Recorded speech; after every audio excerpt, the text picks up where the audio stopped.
ती आजची मीटिंग मला अटेंड करता आली नाही. तुम्ही एक काम करा, त्या मीटिंग्सचे जे मिनिट्स असतील ते मला मेल करा, मी बघतो एकदा. अथर्व, एकदा माझं म्हणणं ऐकून घे. ठेवतो.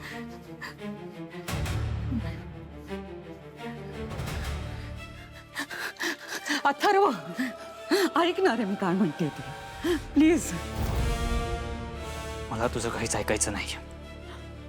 हे असं काय करतोयस तू? तू फक्त एकाच बाजूने विचार करतोयस, माझी बाजू पण समजून घे ना. तू तू तू जे काय आरोप वगैरे म्हणतोयस तसं काहीच झालेलं नाही अथर्व. अरे आई आहे रे मी तुझी. तुला सांगितलं ना, मला तुझं काहीच ऐकायचं नाहीये.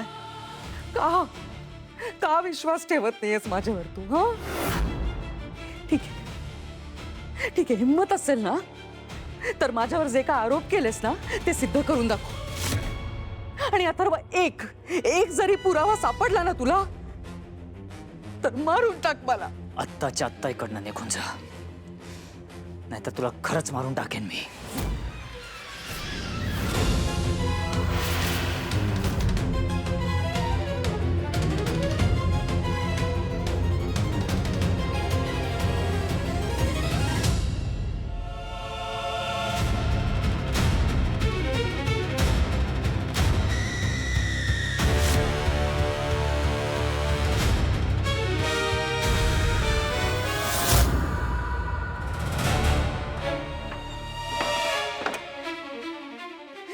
हे सगळे माझा अंत करणार, मला मारणार, मला.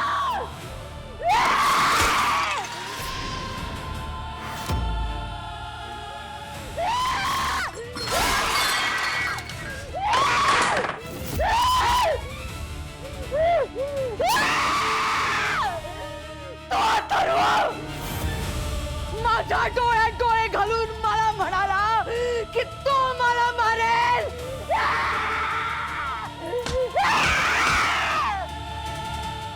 कोणाला सोडणार नाही मी, कोणाला नाही.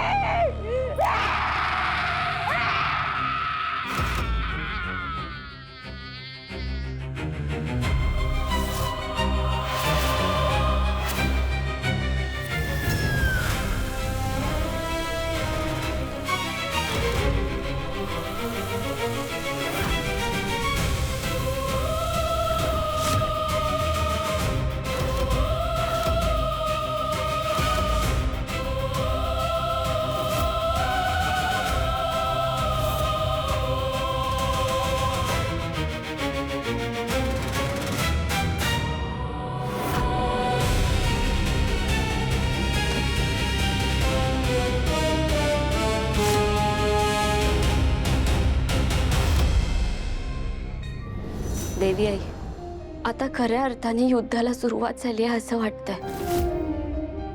सगळ्यांना सत्य काय आहे ते कळलंय. हा, सगळ्यांचा विश्वास बसला नाहीये, पण मला खात्री आहे लवकरच सगळ्यांचा विश्वास सुद्धा बसेल. आणि तिच्या त्या खोट्या वागण्याला कोणीच बळी पडणार नाही.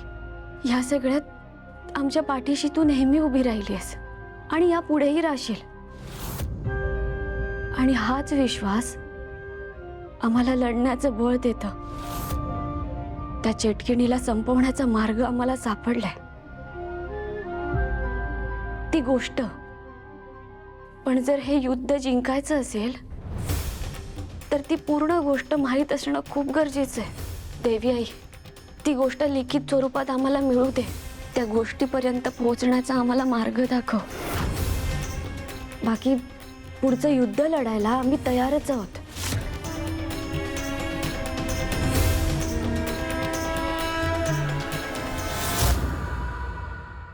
काय ग, इतकी शांत शांत कायस?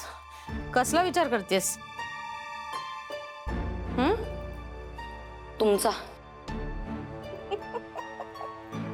तू माझा कधीपासून विचार करायला लागलीस ग? ज्या दिवसापासून तुम्ही जास्त पुढे पुढे करायला लागलात ना, तेव्हापासून.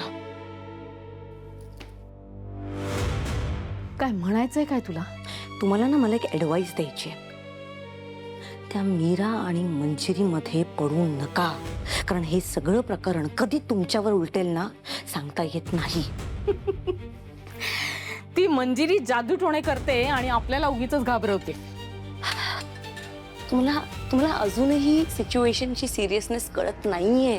मी तुम्हाला अजूनही सांगते, हे तुम्हाला वाटतं तेवढं सोपं नाहीये. त्यामुळे प्लीज मी तुम्हाला एकच सांगते, नका पडू या सगळ्यामध्ये. का टेन्शन घेतेस तू एवढं? हं? ती मंजिरी म्हणजे काय चेटकी नाही का? हं? अहो पण ती खरंच चेटकीण असली तर? मंजिरी आणि चेटकीण हा असू शकते, कारण तिचा स्वभावच तसा आहे ना.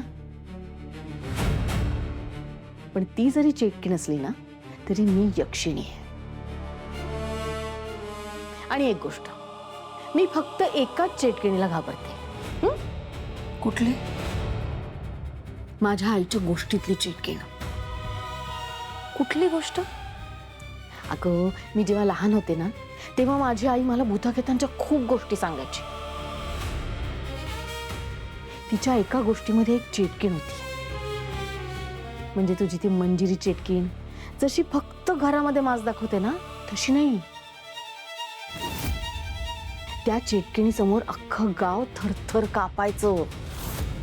तिच्या समोर उभं राहायची हिंमत नव्हती कोणाची.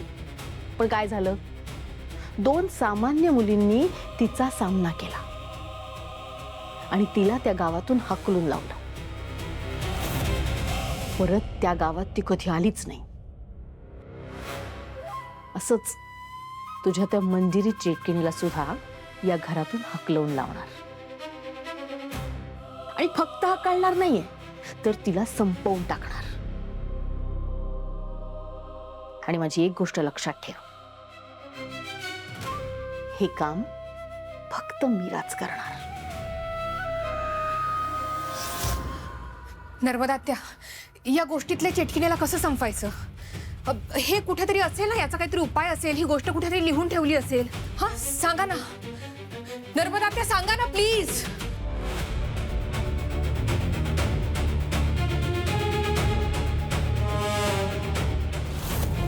काय ग, शांत का झालीस?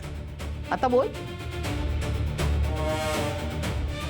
काही नाही, तुम्हाला काय करायचं ते करा. करणारच आहे.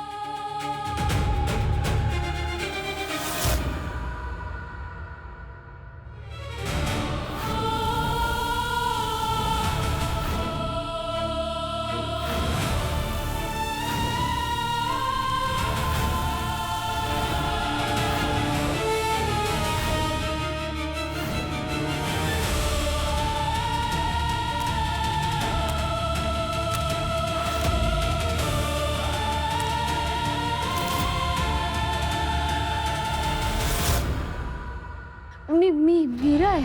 काय झालं?